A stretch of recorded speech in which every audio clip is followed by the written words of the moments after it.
You are listening to Historyman 1781, where we walk in the footsteps of heroes. On today's podcast, we continue our visit at Camden, South Carolina.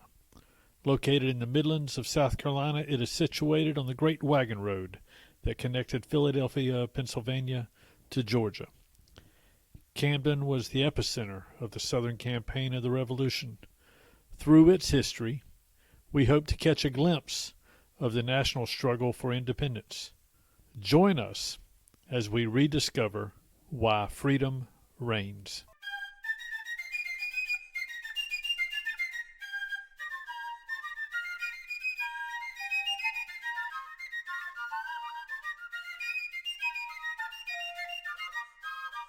This is Historyman 1781 coming to you from the top of the Joseph Kershaw House in historic Camden. Today we're talking to Tom Oblak, U.S. Army Infantry retired, historic Camden's gun captain. He's responsible for the demonstration crew out here at historic Camden. Welcome, Tom. Hey, thank you. So, Tom, we're talking about historic Camden and its role in the American Revolution. So what do you do here? I am the gun captain for the restored cannons. We have actually 4 working pieces that we use for demonstration and entertainment purposes.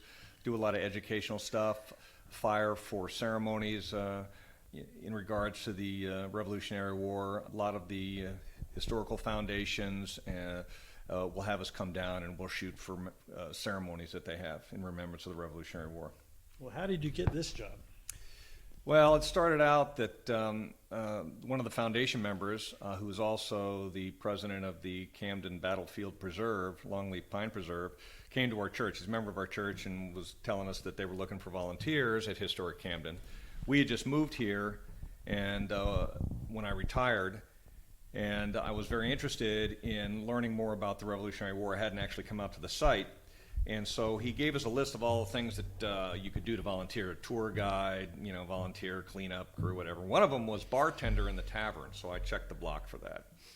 I had to come to a training session a couple weeks later, or just an introduction thing, and took a tour and said, I could do the tour guide thing. So I trained to do the tour guide here on the site, and then also volunteered to learn about the battle so I could be a tour guide and staff ride historian out at the battlefield. And and I noticed that while I was here that they had cannons. They had 3 period cannons under a shed. They were just laying on the ground, basically on blocks. The carriage was on blocks because the 2 wheels for the field carriage, the hubs had rotted out. And so I asked, you don't come to a museum and not see cannons not mounted properly, especially since I'm a military guy and have toured a lot of Civil War battlefields at the professional level with historians and staff rides, and you always go and see, the cannons are always prominently mounted. Anyway, I found out that those wheels had rotted out about 20 years ago. It had actually been, one of the cannons had been mounted, and one of the barrels had been mounted on a carriage for the bicentennial. And so I started to inquire about it and took it upon myself to figure out how to get the money, how to get the cannon wheels refurbished or rebuilt or new ones made, and then figure out how we could get it put back on. So while I was working on that, I became the kind of quasi-cannon guy here at the site. I learned a lot about where those cannon barrels came from, or the narratives, and started to learn a lot about cannons because I had to learn how to, how to get it mounted, where to get wheels made, and talk to a bunch of historians. Lo and behold, in February of 2018, the South Carolina Battlefield Preservation Trust was going to be given 4 cannons. The guys down in the embassy, South Carolina, the guys who actually had these cannons made, they've had Revolutionary War and Civil War cannons made, and they would fire them for ceremonies, but they had just gotten too old to do it. And they were looking for a place that would use them properly for education, entertainment, and demonstrations. Historic Camden fit the bill. I'd been working on the restoration of these cannons here, was invited to come down with them to pick up the cannons, and did that. And on the way back, we got to talking about how we need to get crews trained. So we contacted Eric Nason, who is the commander of the 2nd South Carolina Continental Line. He's a reenactor, and he's authorized to fire the 6-pounder out of the State Museum. So we contacted him. He said, sure, we'll come down and train you. So 6 of us were standing there, and he looked around the group and says, okay, we need a gun captain. Who here has any military experience? Well, I was the only guy that had military experience. So I had 25 years in the infantry, and so I thought that qualified me to be kind of a safe, understand how range operations go. So I became the gun captain. I didn't really want it, but now that I did it, next thing to do was, after we got trained a trainer so I could train more cannon crews. Next thing was to become historically accurate and get uniforms and clothing and other accoutrements so that we could outfit the crews. And we ended up now, currently we have 14 volunteers. About 4 of them have purchased all their own uniforms. A lot of them have bought a lot of their own undergarments because the jackets are kind of expensive, but we're getting there. And we've probably done, I think, 48 events since we've had the cannons. So the infantryman turns artilleryman. Well, the cannons are 3-pounder.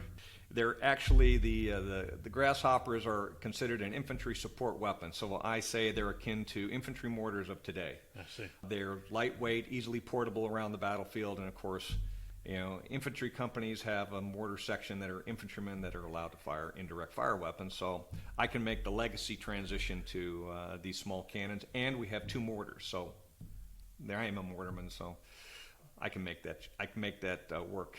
So the Grasshopper Cannons that you have, explain for our listeners what exactly those are and what it takes to run them. 3-pounder, that's the size of the ball that was used. Typically, in a field carriage, the one with the wheels and a trail, probably went up to about a 12-pounder is typically what you would see on the battlefield. Obviously, the weight of a 12-pounder, 6-pounder, 4-pounder, and 3 varies in size. The 3-pounder, the nice thing about it, especially a brass piece, can get to less than 400 pounds, meaning 4 men could carry it basically like a litter. There we have the handles to put it in so we can lift it up and carry it, which meant that here in South Carolina, or actually in the time of the Revolution, they were very popular here in America because they could be lifted up and picked up over fences. Instead of dismantling the fence or having to get the horses off and try to do something. And it meant that you only needed 1 horse, 1 mule, 1 oxen, or 1 cow. And here in South Carolina, they're very popular because of the size of the small roads and trails. Very few roads. And so you'll find that here in a lot of the battles in South Carolina, 3-pounders were used a lot. And so we just happen to have 2 3-pounders. And from a firing characteristics, in the terrain of revolutionary times, especially here in the South, small fields, not a lot of open areas, didn't need a lot of range to engage the enemy with these cannons, and primarily were used to fire grape shot and canister, so giant shotgun rounds. Matter of fact, at the Battle of Camden, there have been no balls. Of the 18 cannons used that day, there were no cannonballs ever found on the battlefield, only grape shot and canister. So that's a little bit about the cannons. They were just very popular, easy to maneuver, didn't need a lot of horsepower to transport them. You talk about the canister and the grape shot, that sort of thing. How many rounds of ammunition do they have on hand in stockpile? Well, there's a ready box on the Grasshopper, and it would hold up to 24 rounds. Okay, so did they store 10 times that amount, 100 times that amount? There was, if you look at the manuals at the time, or the books about it, they did have a caisson or a small 2-wheel box that would fit to the end of the cannon, and that would be hitched up to the horse or the cow or the oxen and transported around. They probably had probably 100 more rounds there. The rest would have had to have been in the baggage train. Okay. Did they store some at Camden itself? Oh yeah, well there was a powder magazine. Magazine. So how much would they store there? It's interesting here. As far as cannons here at historic Camden, we know that when the British arrived in end of May, by October, the chief engineer with Cornwallis's army here had sent a dispatch back to Charleston requesting 18-pound cannons for 5 redoubts and laborers and craftsmen to help build those redoubts. We know that in December of 1780 that a spy actually wrote back to General, at the time, Greene up in Charlotte, that there were 5 redoubts. They were armed with supposedly 23-pounders, but that's what was in the dispatch. And that the redoubts had abattis out to the front. They had a ditch. So this was pretty well armed fortification. Matter of fact, Greene never intended to attack because it was too heavily fortified. They probably brought field cannons with them. Tarleton, when he went up to Waxhaws, we know that he had 2 3-pounders with him. Really? with this flank. He never used them during the battle, but he probably could have displayed. Remember that was a pretty open area. I understand it, even in those days. So when he was chasing Buford? Or yeah, when he was chasing Buford. He was carrying them with him. 2-3 pounders. I mean, it takes one horse. So. Wow. Or a mule. I did not realize that. I thought that they were doubling up on the horses. They were, just to get there, but they were still pulling the cannon behind them.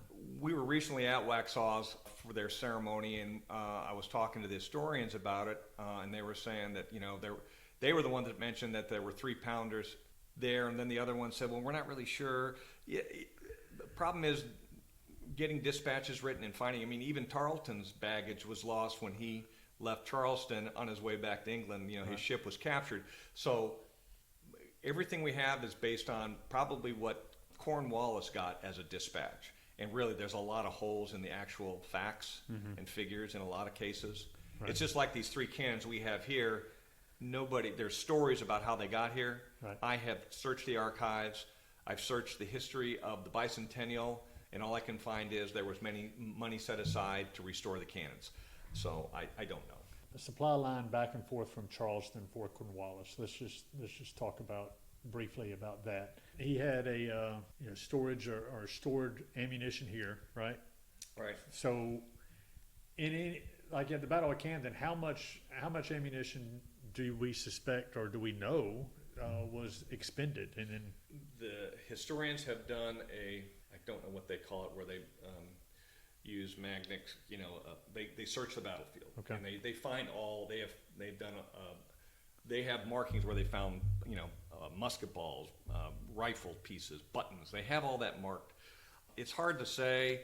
The American Army came down from Charlotte with their complete baggage, with probably lots of ammunition. They were on campaign. Cornwallis, they packed them up with light kit. We know that. They didn't come in full marching order. They didn't have a baggage train. May have only had whatever, the 12, 16 rounds, whatever they had in their cartridge box when they came, because he wanted to move quick. He wanted to beat, what they thought at the time, before they knew that they were facing the full American Army up here, to move fast, because he wanted to get on the other side of the Gum Swamp. Is it Gum Swamp? Anyway, he wanted to get on the other side. He didn't want didn't have to want to fight to get through the swamp to get to the Americans. So anyway, that's all speculation. I don't know how many they had.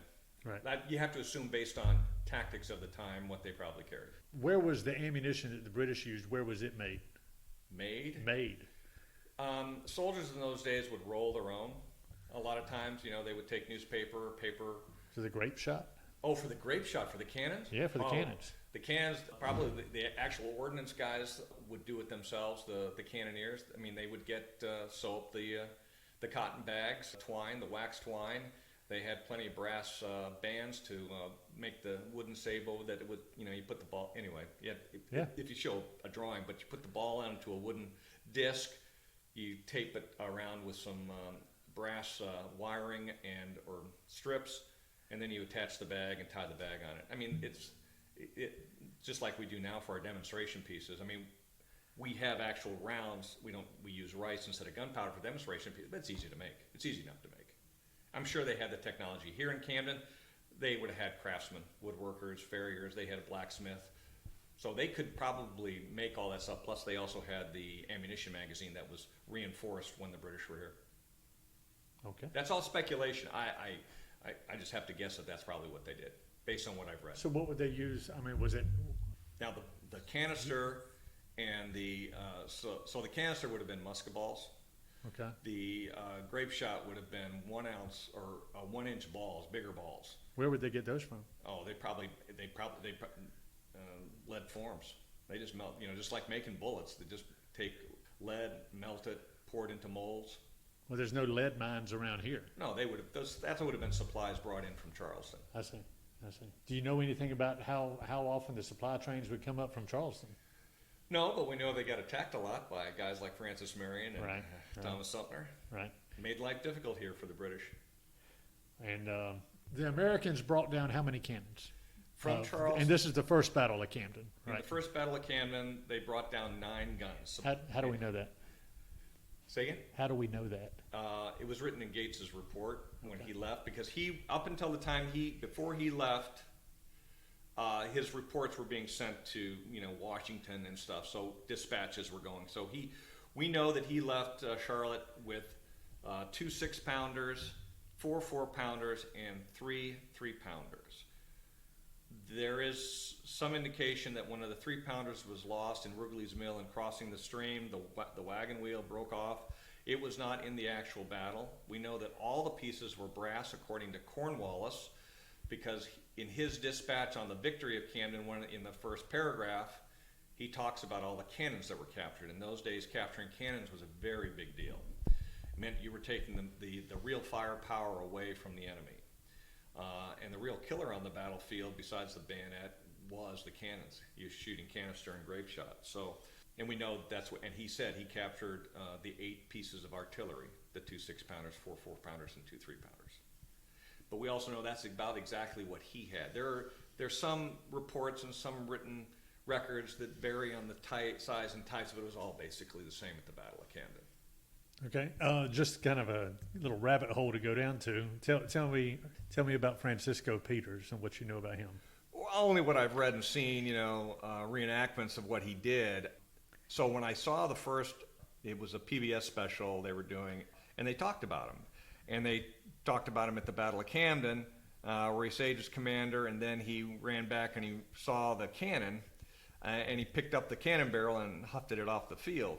I think they said it was a 6-pounder. There's no way a man is going to pick up. I mean, I know, people get in the heat of the exciting moment, they can pick up cars here, right? But a 4-pounder probably weighs about 2,000 pounds. 6-pounder brass, probably close to the same or a little more.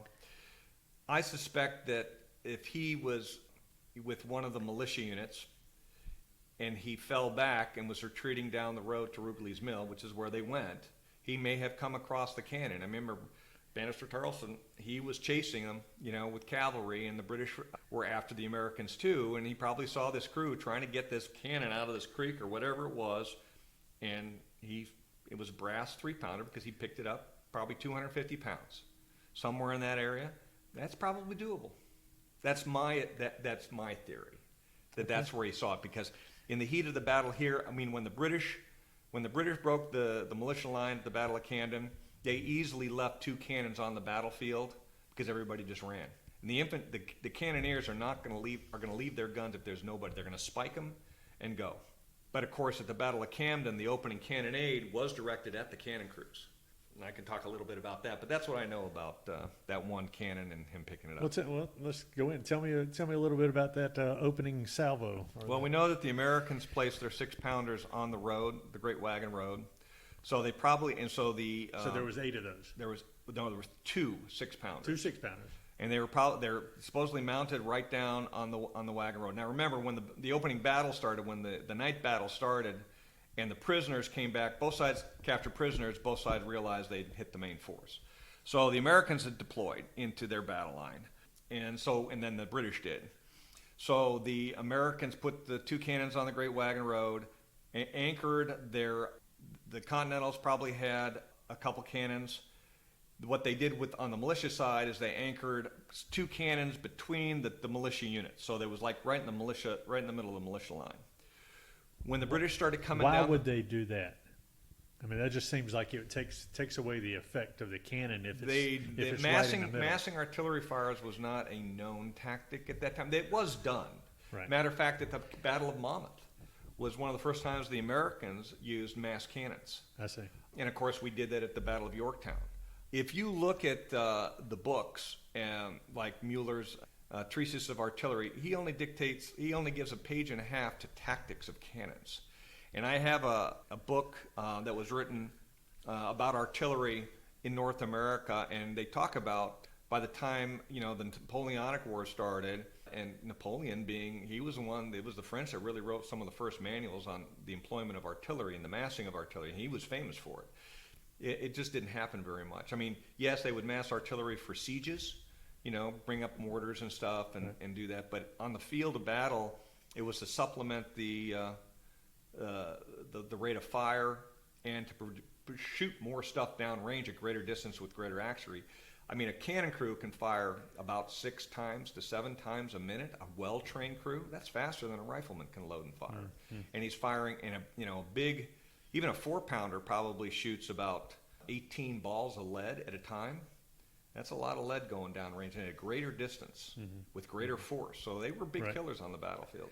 So when you say staggered, or when you say in between the lines, you're not talking about there's one line, a cannon, and then the next line. Yeah, there would be the two-man front. Okay. To the left would be a cannon, then a two-man front, and then another cannon. So it's not behind them. No, it's not. No, they can't fire behind them in those days. That's right. Not like they do today. But anyway, so in the morning, right after when the sun set, when the moon set, at about 5 o'clock. Or was it 4:30? 5 o'clock, I think it was. It got very dark.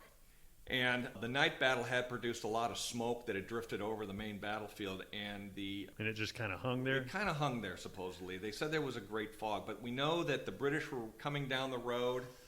The Americans heard the British, the clanking, and they asked permission to open fire, and when they did, it started a cannonade. The British had cannons in the forefront of their formation, and they had other cannons behind, and as they formed their battle lines, as their troops came out from a column formation and came into a linear fashion to face the Americans, they brought cannons with them.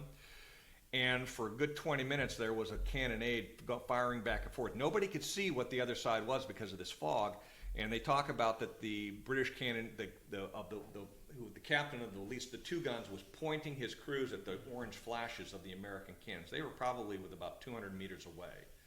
And this was a old growth pine forest, is that correct? Yes. And it's not like a big field that they're coming into. No, it's a longleaf pine forest, which meant the trees were a couple 125 years, mature trees.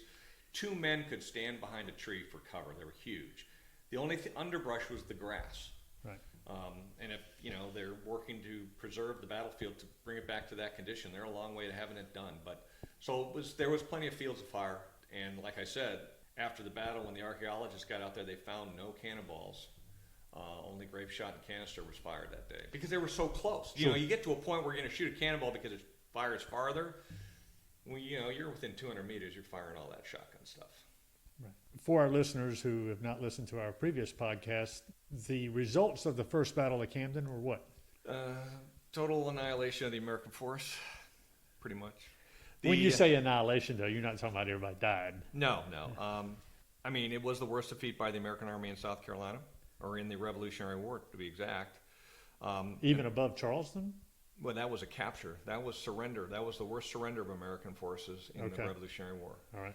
So of the about 4,000 troops, about half of them were militia. They just disintegrated. When they saw the British come out to the point where they could be seen in the fog and dust of the battle, and they saw the bayonets. Remember, the militia didn't have, well, some of them did. Some of them had only gotten the bayonets supposedly the day before, but they didn't even wait to fire because the British must have been within 200 meters or close enough to start volley firing, and a lot of the Americans didn't fire at all, and they just turned around and ran. That exposed the American flank.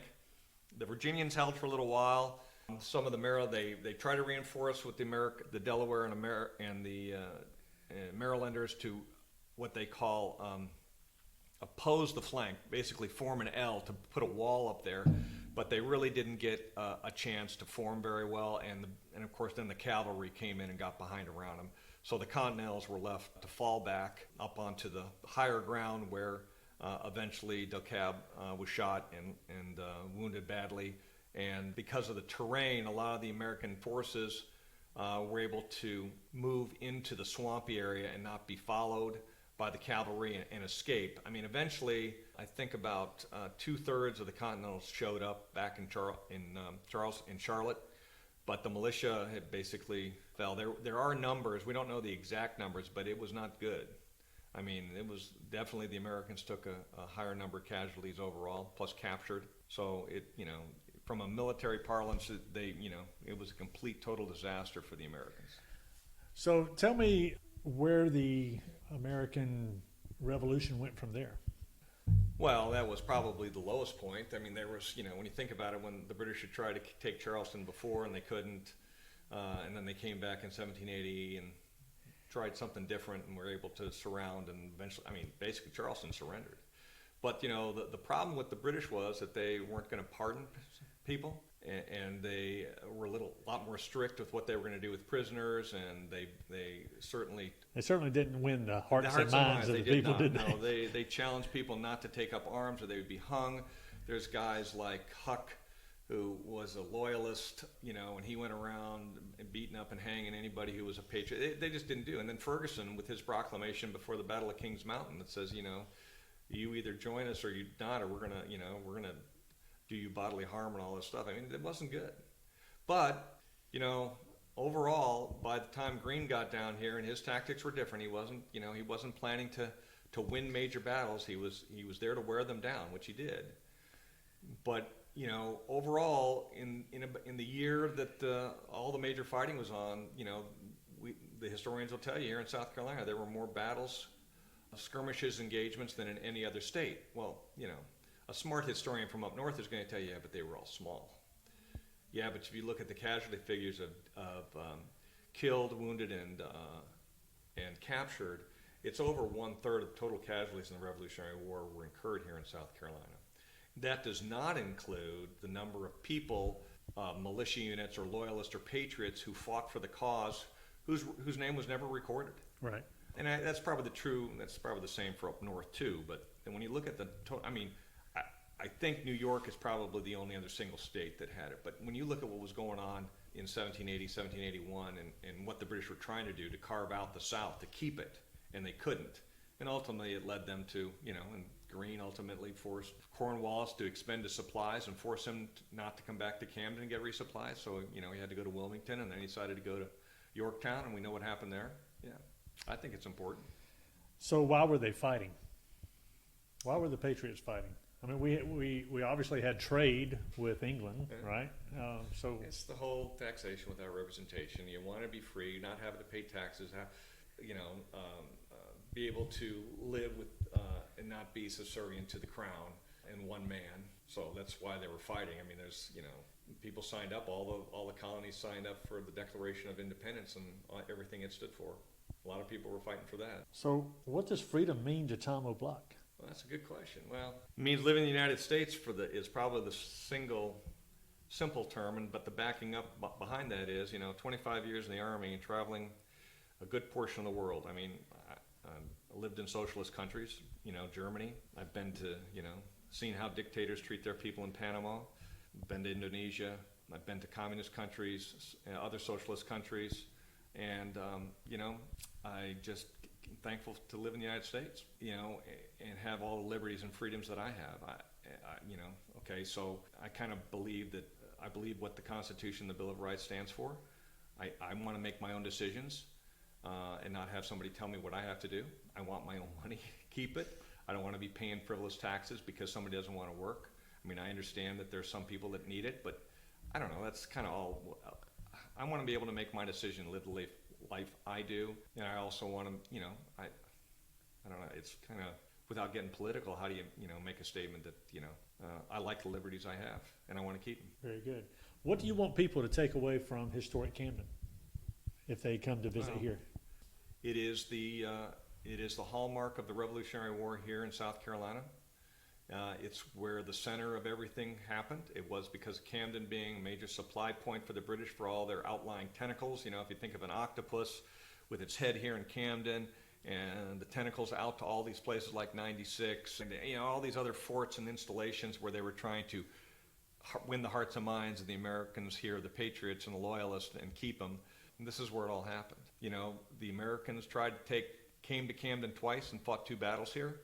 One with Gates was utter defeat. The second one at Hopkirk's Hill, 2 miles from this location, it was a victory by the British because they chased the Americans off the battlefield, but instead of the Americans running away and not coming back, they stayed and they came back and forced the British to leave 2 weeks later. So it's kind of like a stalemate. But in those days, the things that constitute a victory on a battlefield were the number of cannons that were captured and whether you push the opposing army or soldiers off the field of battle. Okay. I call the Second Battle of Camden a draw or a tie because Greene stayed here. And so it's important. What's happened here at Camden is very important. And it's going to be the head of the Liberty Trail, or a big portion of the future development of the Liberty Trail, which is to trace all the major historical Revolutionary War events. That's a lot of chatter about that right now, the Liberty Trail, especially here and around Camden. Yeah, and they want to make the visitor center part of the headquarters for that too, Right. when they build that. Right. Well, that's very, very exciting to hear. Thank you for your time, and we hope to see you soon. Thanks.